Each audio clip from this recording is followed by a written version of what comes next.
Today we're going to talk about 3 core exercises that we can do. Okay, so we got core part 2 going. If you haven't caught core part 1, go find that video and watch it as well.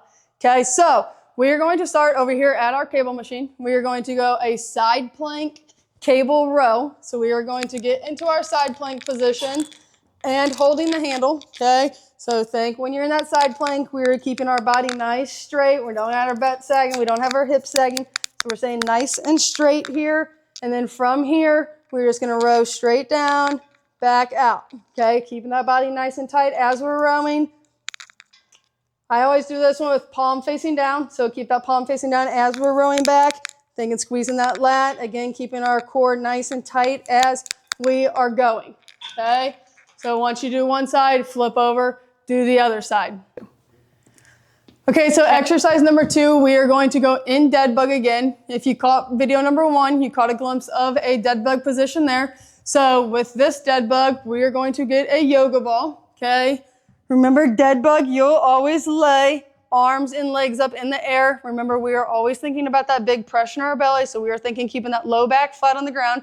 So as we go through this movement, remember, we don't ever want our back to arch up. So you see how my back's coming up off the ground there? Think we don't ever want our back to arch up off the ground. So thinking again, pushing that air out, making that big belly, that big pressure in our belly as we are going. Okay, so this one's gonna be dead bug ball passes. So from here, we're gonna take the big ball, we're gonna take it over our head, keeping that core nice and tight, try not to let our legs move. Then we're gonna bring the ball back up, put it between our feet, lower it down again, thinking keep that big pressure in our belly, don't let that back arch up. And then we will continue to pass the ball back and forth as we go.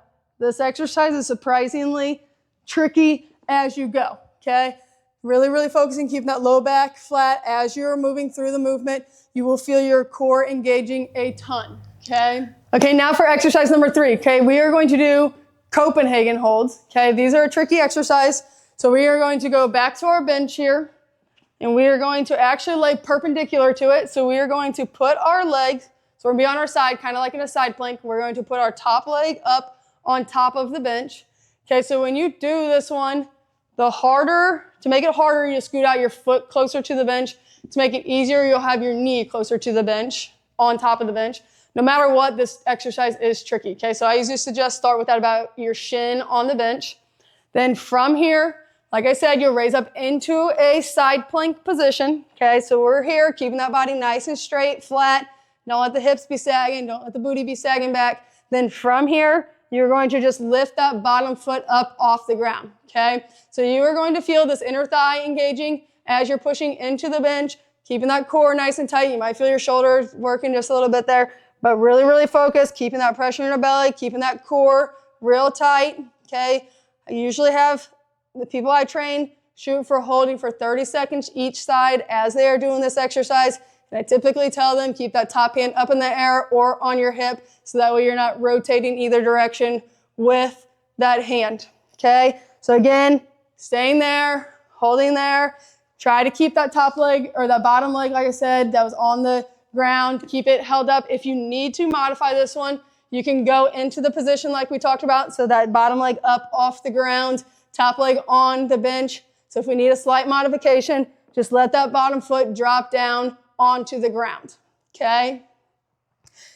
Okay, guys, there are 3 great core exercises. Again, give those exercises a try. Let us know what you think, and you're almost ready for summertime. I'll see you guys next time.